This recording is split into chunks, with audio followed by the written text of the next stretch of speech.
Good evening, রিমাস ওয়ার্ল্ডে সবাইকে স্বাগত। আজকে শনিবার আর এখন বিকেল 5টা বাজে। আমি এক কাপ চা নিয়ে বসেছি বারান্দায়, কিন্তু এসে দেখছি আকাশের অবস্থা খুবই খারাপ। মনে হচ্ছে একটু পরেই বৃষ্টি নামবে, আর বেশ হালকা করে একটা ঝড় উঠেছে।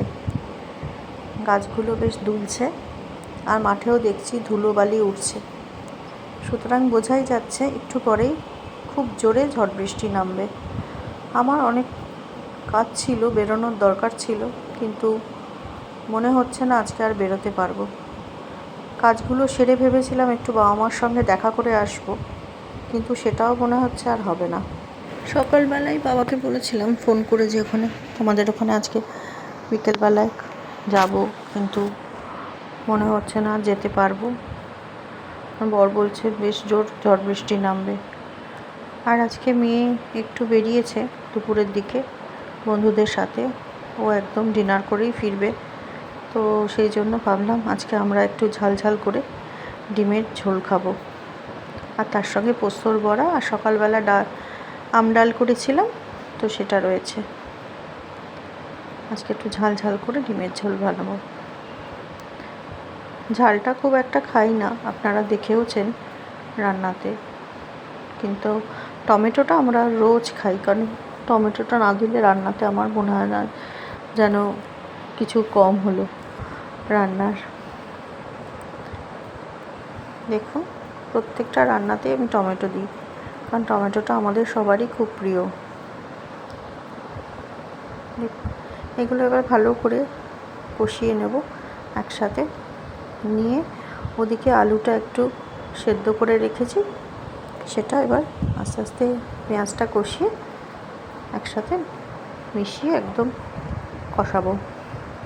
আদা পেঁয়াজ রসুন বাটাটা দিয়ে দিলাম পেঁয়াজের সাথে। এবার এগুলোকে ভালো করে নেড়ে চেড়ে নেব। আজকে সত্যি ভেবেছিলাম একটু বাড়িতে যাব, কিন্তু সেটা আর যাওয়াই হলো না। আর যে মশলাগুলো রেখেছিলাম, হলুদ, ধনে গুঁড়ো, জিরে গুঁড়ো, লঙ্কা গুঁড়ো, সেগুলো একটু মোটা করে জলের সঙ্গে পেস্ট করে রেখেছিলাম, আর সেই জলটাই এটা এখানে দিয়ে দিলাম।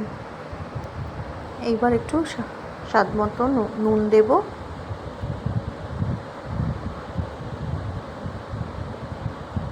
দিয়ে ভালো করে নাড়ব।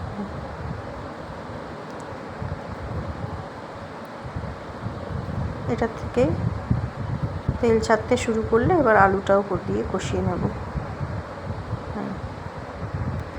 সেদ্ধ করে রাখা আলুগুলো দিয়ে ভালো করে কষিয়ে নিয়ে তারপর ডিমগুলো ছেড়ে দেব।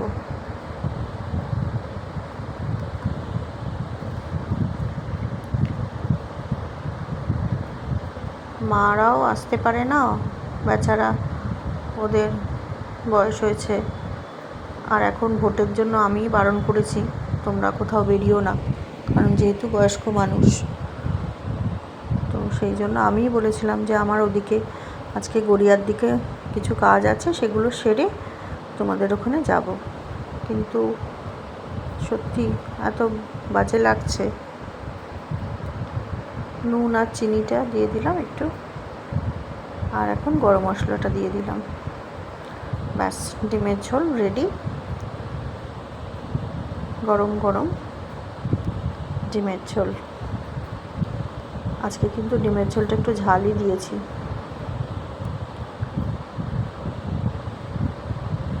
আর আজকে যেহেতু বাড়িতে ধনেপাতা ছিল না, পেঁয়াজ পাতা ছিল, তাই ভাবলাম একটু নামানোর আগে পেঁয়াজ পাতাটা দিয়ে দিই।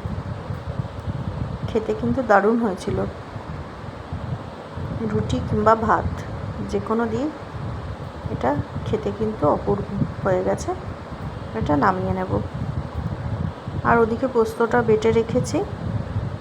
ব্যাস রেডি ডিমের ঝোল, একদম কষিয়ে রান্না।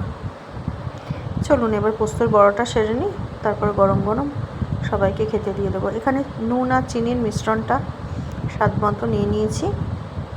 তারপরে পোস্তটা বাটা রয়েছে, জাস্ট একবার মিক্সিতে ঘুরিয়ে নিয়েছি, নিয়ে ওটা এবার এর মধ্যে দিয়ে দেবো। পোস্তর বড়া অনেকে আলু টালু দিয়ে করে, আমার একদম আলু দিয়ে খেতে ভালো লাগে না। আর পোস্তর বড়া আমার বর একদম আলু ছাড়াই ভালোবাসে খেতে। এবার এটা ভালো করে একটু মেখে নেব। নুন চিনির সাথে এটা কিন্তু মাখছি, হ্যাঁ, চামচ দিয়ে ভালো করে একটু মেখে নিয়ে এবার এর সঙ্গে একটু বেসন মেশাবো। বেসনটা আন্দাজ মতো মেশালেই হবে, আপনি যেরকম আন্দাজে খাবেন সেরকমভাবেই মেশাবেন। বেসনটা দিয়ে আবার ভালো করে একটু মাখবো।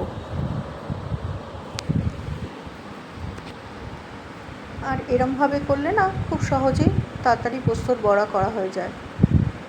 আর আমার মা করে পোস্তটাকে প্রথমে বেটে তারপর সেটাকে তেলের মধ্যে নেড়ে সেটা তারপরে গোল গোল করে তারপরে আবার তেলে ছাড়ে। পেঁয়াজ আর কাঁচা লঙ্কা মিশিয়ে নিয়েছি, নিয়ে একদম তেলে ছেড়ে দিয়েছি। পোস্তর বড়াটা রেডি হয়ে গেলে একদম গরম গরম ওদের রাতে খাবার দিয়ে দেবে।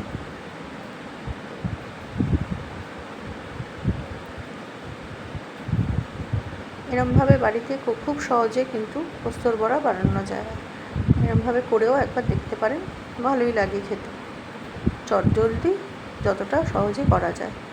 চলুন আজকে মিনি ব্লগ, যেহেতু এটা আজকে এই পর্যন্তই ব্লগটা রাখছি। নেক্সট ব্লগে দেখা হবে খুব শিগগিরই।